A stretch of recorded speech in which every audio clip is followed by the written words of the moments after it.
minds.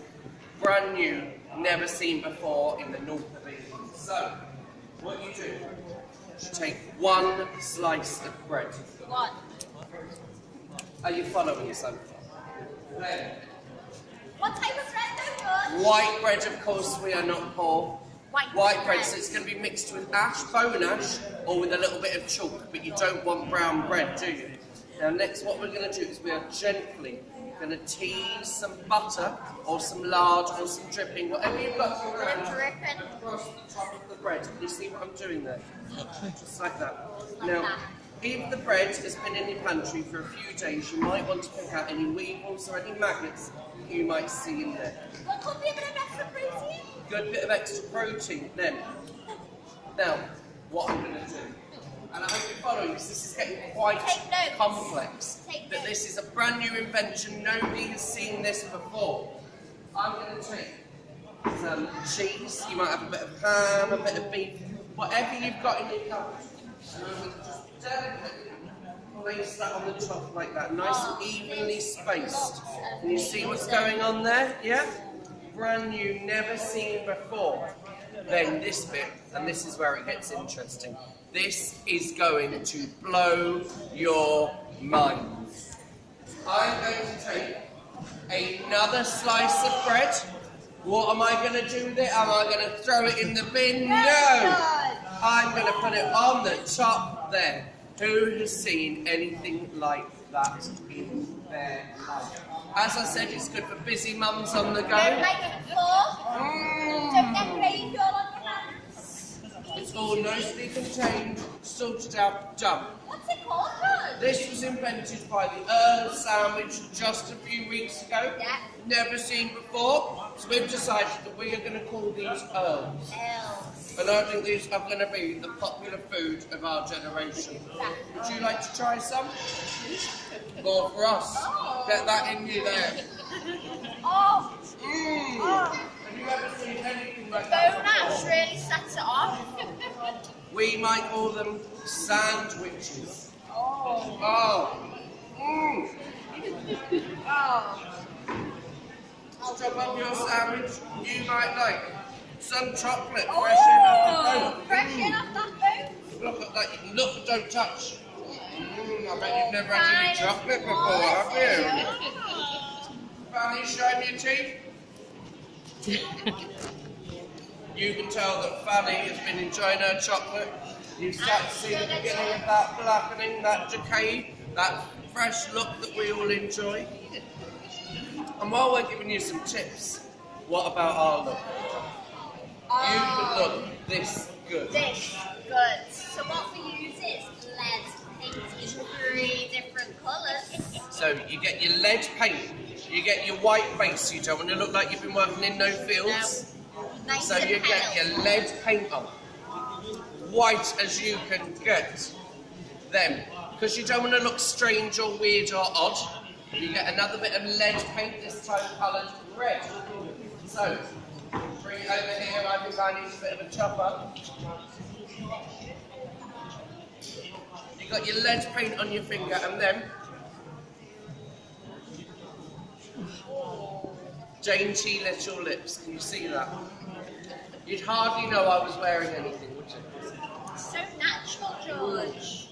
And then, for those of you like us who have had the pox, some of us have had it more than once, you might want something to cover up those unsightly pox scars and marks. So, lead paint again, but this time you get some black and you dab some little dainty beauty spots all over your scars. But what's going to make your new fresh look up? The original Scouse brow. These are the finest mouse skin eyebrows. I've brewed them myself. Do the buy one get one free. So ladies, form a queue. I can colour match to your wig. And gentlemen, don't you forget makeup, wigs, fake eyebrows. This is not just for the ladies, this is something we can all enjoy. So, the last thing in your beauty regimen of the day, you need a nice new wig. Now I know our King George has put a tax on wigs to fund his wars with the French, but You come and see me, I do a little sideline in tax-free luxury goods.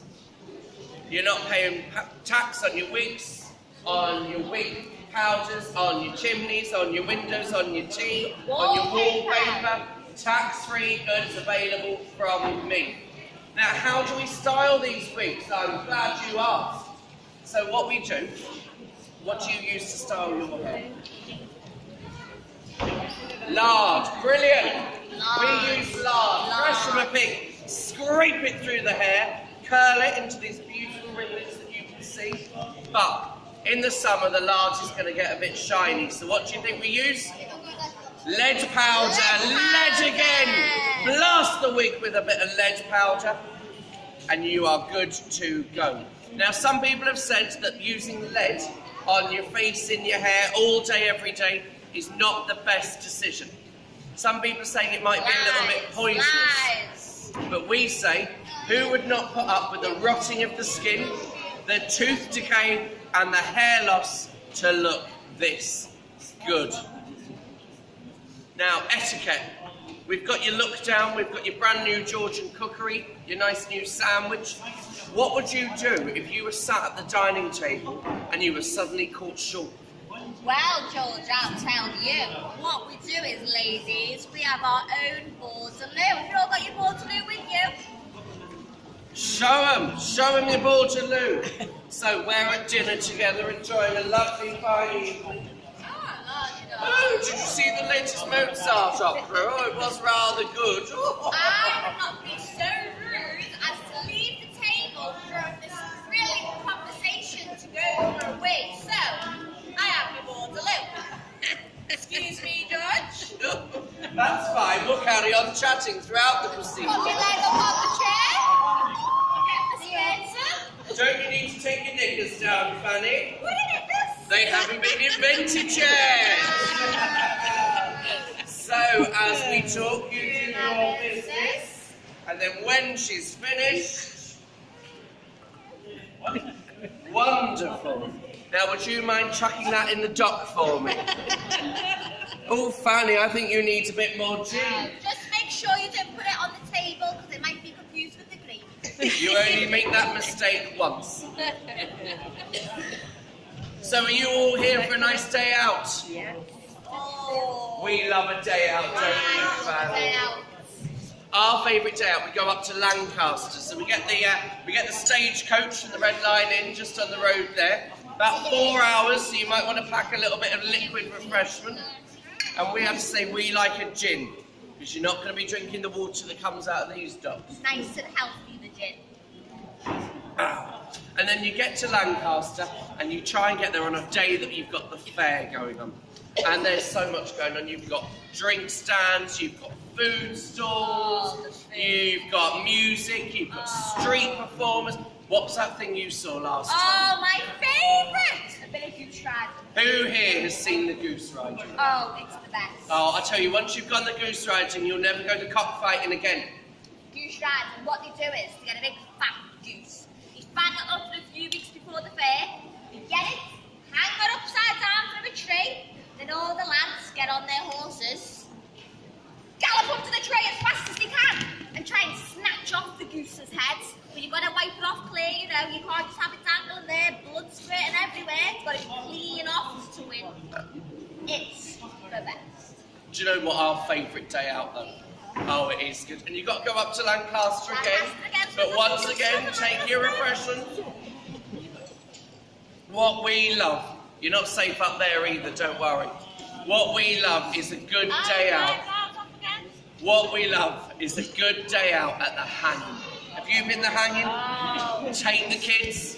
Take the kids, they'll learn something. They'll learn not to be naughty. So you get there, and you've got to get there early to get a seat right at the front. Yeah. I mean, if you've got a little bit more brass and sense, you can pay, because they set up grandstands, so you can pay a penny to sit in the tiered seating, so you get a good view.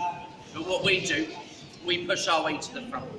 And then the doors of the jail open and they all come out in their little carts. Oh, I don't want to die. Oh, not today, please. And that's, if you've got any rotten fruit or veg or an egg at home, take it with you and chuck it at the prisoners. Get it in the face. Great fun. 10 points if you get a rotten egg right in the face.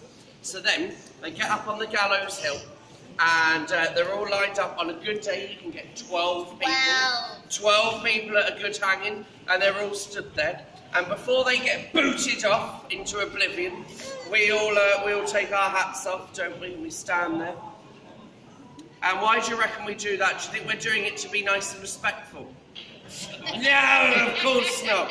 It's because if you go the hanging, the last thing you want is some woman to turn up in a massive wig and a hat and to slide in front of you and spoil your view.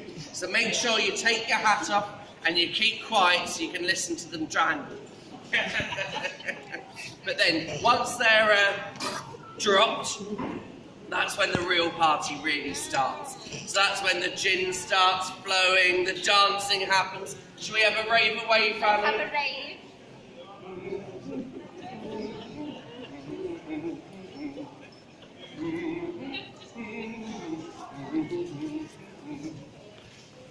And then so the drinking, the dancing, the street performers, more drinking, more drinking, more drinking, more drinking, more drinking, more drinking. You'll need your Portaloo again in a second. And then you wake up the next day, don't you? And what have you got after a day at the hanging? A hangover. And some people think that that may be where the word comes from.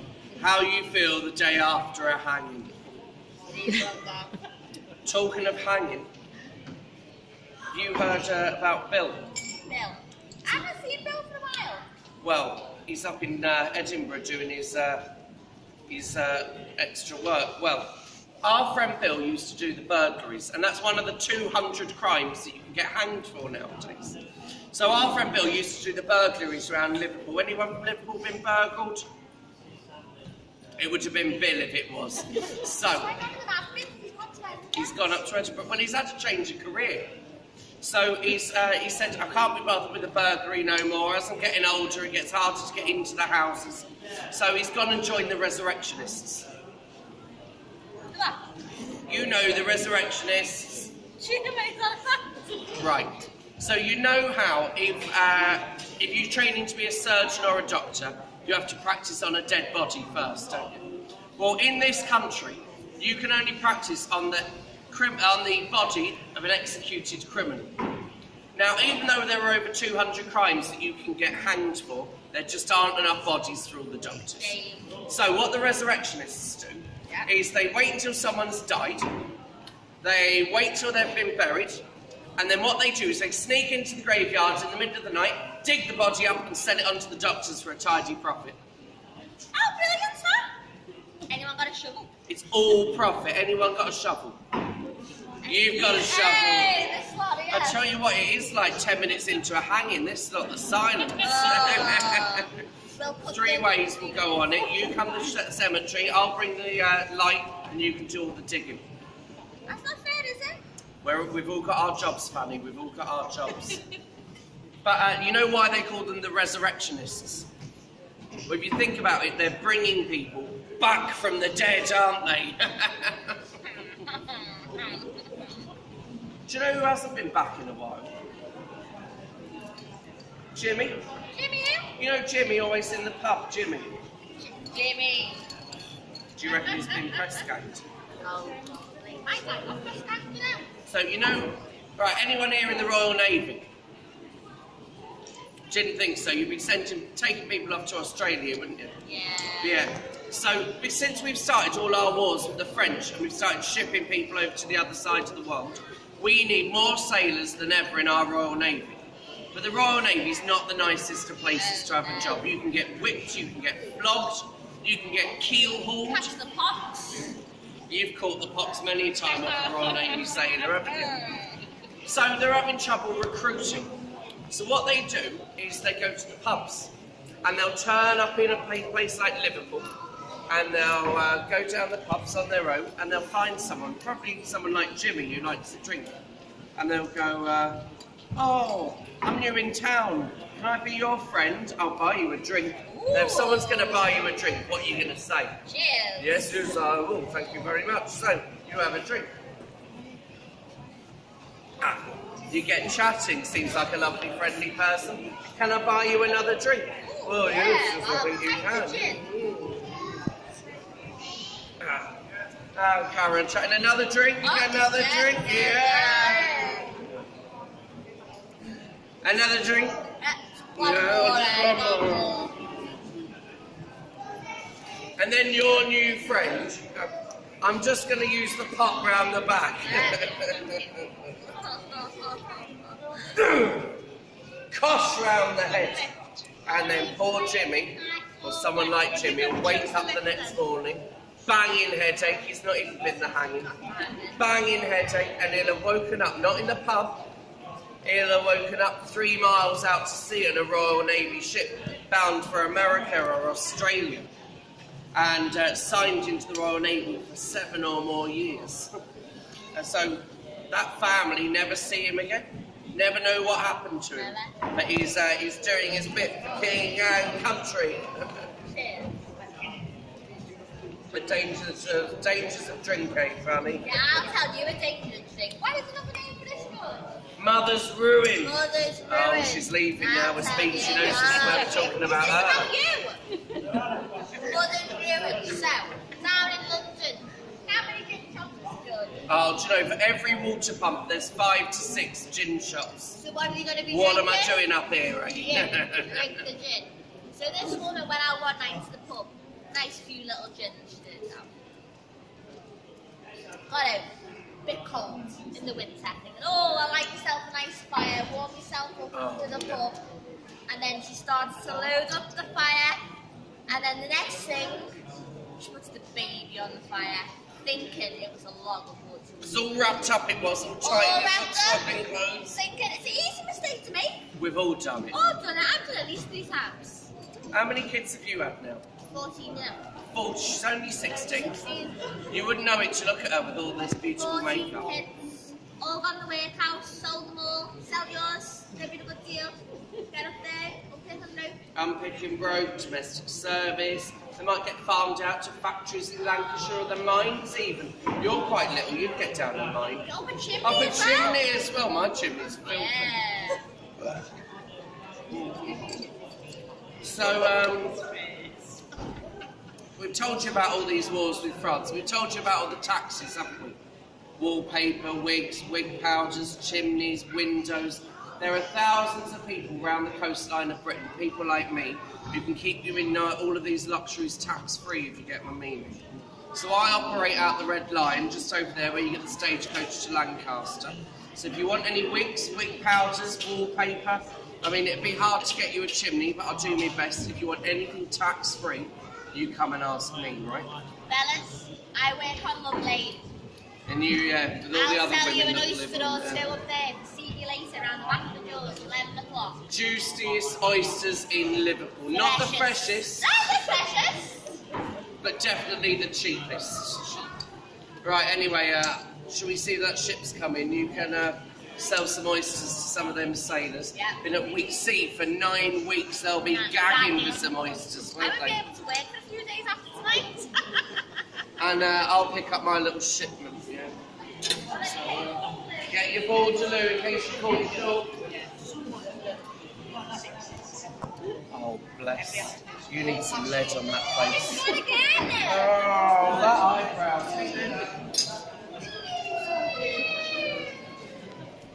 Come on.